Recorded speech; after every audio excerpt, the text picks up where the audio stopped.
Lads, ladettes, brethren, we are back here again. I am on the beautiful beach today in Beidahe. I think I'm pronouncing that right, I hope so. I came to take some pictures today, but the lighting is just way too exposed, so yeah, that's not gonna work. But I thought I would come here and film a video for you just to change the scenery up a little bit. Here's Paige editing. If I'm not looking at the camera, I thoroughly apologize.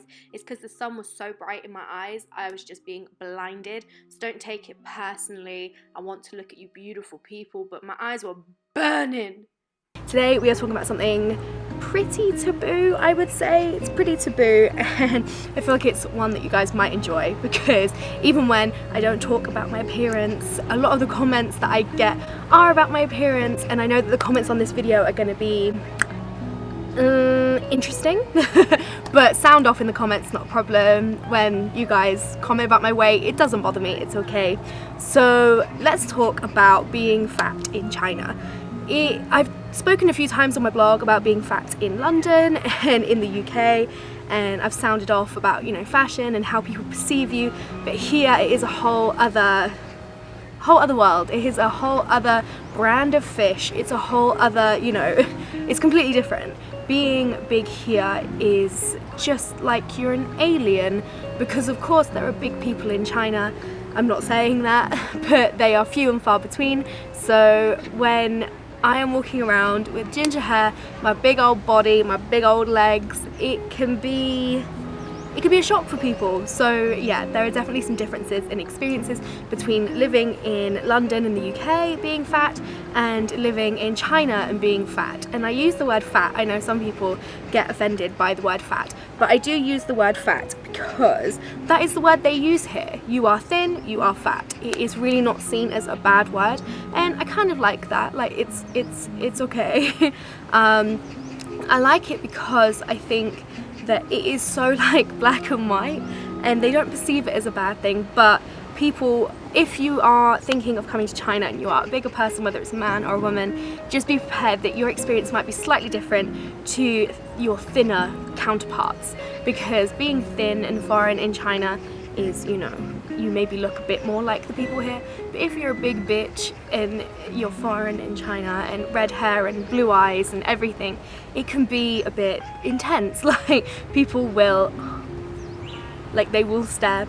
People will comment on your weight. Like when they meet you, they will say, "Oh, you know, you're big, you're fat," and you're like, "Yeah, that's me, bitch, that's me." So don't be surprised if people comment on your weight. Oh, thank you, motorbike, thank you. Don't, Is there a motorbike gang coming through? There actually is, there's a motorbike gang coming through. Yay. So people are going to comment on your weight. Like when I got here, my Chinese boss, she said to me, "Oh, Paige, do you want to stay fat or do you want to get thin?" And that is going to be another question you're going to get as well. People are going to ask you a lot, do you want to lose weight? Because here obviously the beauty standard is not to be big. Like I completely understand that.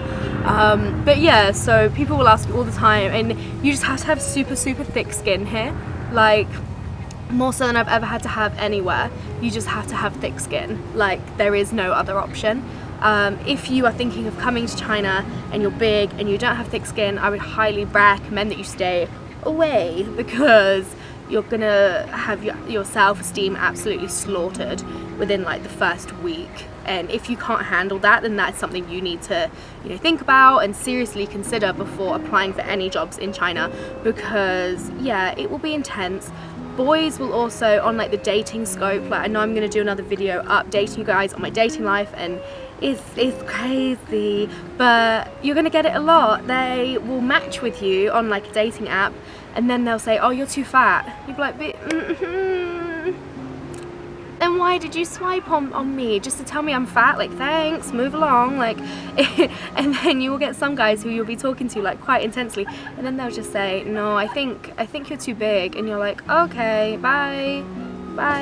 or you're obviously going to get the fetish side of things as well. There's always a fetish side of everything everywhere, and there will be guys who say, you know, I like you because you're big, I like big women, and chances are if you're in a remote part of China, you are going to be the only one who looks like you. So if someone likes someone who looks like you, then you are prime real estate.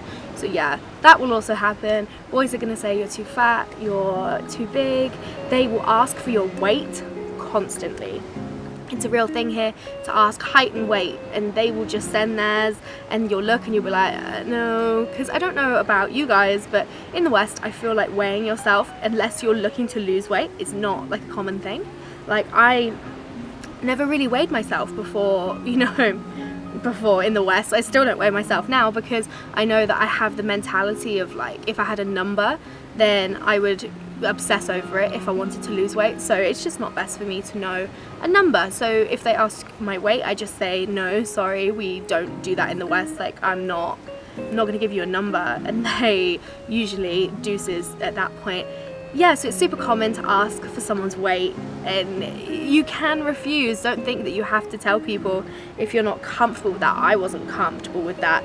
Maybe that's a problem that I have with myself, I don't know, but you know, I couldn't do it. I just can't be telling people my height and my weight before I've even met them, before I know them. Like, it is like stressful.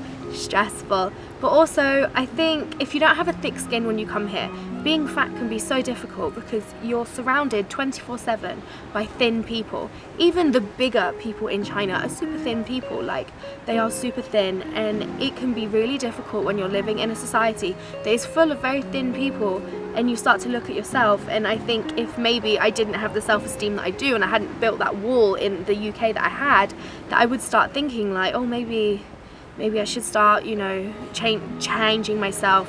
Maybe I should, you know, and get into a bad mental place. So for me, it really was a test of my self-esteem and my confidence. I know a lot of people comment on my Instagram pictures and stuff saying, I love your confidence so much, you know, you really inspire me with how confident you are, and that's really, really nice. But it has taken years of berating, people calling me fat, people calling me ugly, people calling me obese, like, which is fine, they're true apart from the ugly one, like says, but it has taken years of people trying to push me down and having to rebuild myself to get that wall to be able to come to China. Like, I think if I'd come 3 years ago, I would not have lasted a month, because people will stare, they will look disgusted at you, like they will look like you are a monster. So yeah, it can be difficult at times, even for myself with this wall. It can feel like, stop looking at me, I'm not that interesting, I'm really not that interesting, and it can feel like that. People also, if you don't like physical contact, I don't know what you do in China, because if you are chubby like I am, they are gonna prod you, poke you, pinch you, they're gonna do everything. They're gonna just want to feel you, because chances are they've never felt someone with a chubby stomach or, you know, big arms or big legs. They're just not, especially my kids love to prod and poke me in the classroom, which is fine, it's not a problem. But if that's something that you are not comfortable with at all, if that's not in your comfort zone, then I'm not sure that it's for you, because that's how they are, that's how it is. And my boss said to me, you know, you're like a big ginger teddy bear, and everyone just is going to want to touch you and poke you. And that brings me back to, sometimes it's weird in China, you feel like people are looking at you, but it's not from a bad perspective, it is just you are so different that we're going to look at you and we're going to comment on it.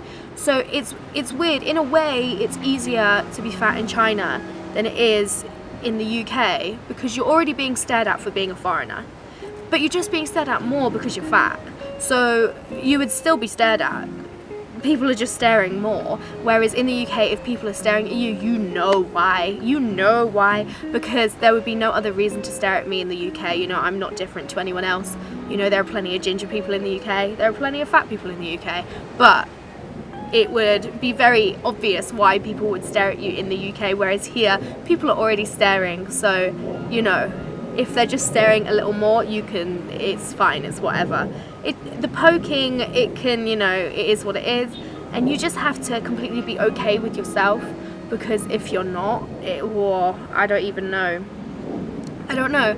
I haven't really seen any bloggers or vloggers who are bigger in China or in Asia really in general. Maybe I'm being ignorant on that front. If you have any content creators that you guys like who are bigger, who live in Asia, please leave them down below. I want to check them out, because I think the experience of living in China and even doing things on your own, like, people are just going to look at you like crazy. If you're eating on your own, people are going to look, you know, just to watch to see if you do things differently from them. So I would love to check out some vloggers, bloggers, whoever. If you're bigger and you live in Asia, you know, DM me. I want to check you guys out, because I think it's a narrative that really isn't being talked about, and I know some people think it's not valid, you know, oh, you're so fat, you should just lose weight, which is fine, whatever, but I know that I have a valid place in China. I know I have a valid place on this planet, even though, you know, some people might think that because I'm bigger that I have no validity. That is not true. But yeah, so I hope you guys enjoyed this video. It's literally just the tip of the iceberg. There is a real, like, psychological game to play when you're big in China, and building that wall. I can definitely talk more about building that wall in front of yourself, so when people come at you and are attacking you, you can really deflect it, because I think that's a brilliant life skill for anyone to have, you know, but especially people who are bigger, because for some reason haters really love to find and hate on fat people. I don't know why. It's none of anyone's business how I look or how I eat or how I, you know how I treat my body. But yeah, that's all I have to say. I'm sorry if I seemed a bit down on this video. I'm super tired, like, oh, and this sun is like beaming in my eye. But yeah, I wanted to give you a kind of look into my experience thus far and how I have felt in China. Obviously I've been dressing the same way I did in the UK, so that obviously adds on to things. We can talk about that in another video. Please let me know anything you guys want to see down in the description. I want to give you the videos that you guys want to see. So yeah, please like this video and comment and subscribe and do all that wonderful stuff. And I'm going to leave my Instagram and my Twitter in the description, and I'm also going to leave the link to the blog post, because I feel like my blog post on this topic is going to be more coherent than the yabba jabba jabba that came out of my mouth in this video. So please check that out and come back for the next video, and click the little bell. I've never said that before, but click the bell next to the subscribe button so you can be notified whenever I post. And I come back every Monday or Tuesday, hopefully. And yeah, so this is the longest outro I've ever filmed in my life. But yes, please subscribe, and I will see you guys soon. Until next time, have a wonderful week and take care of yourself.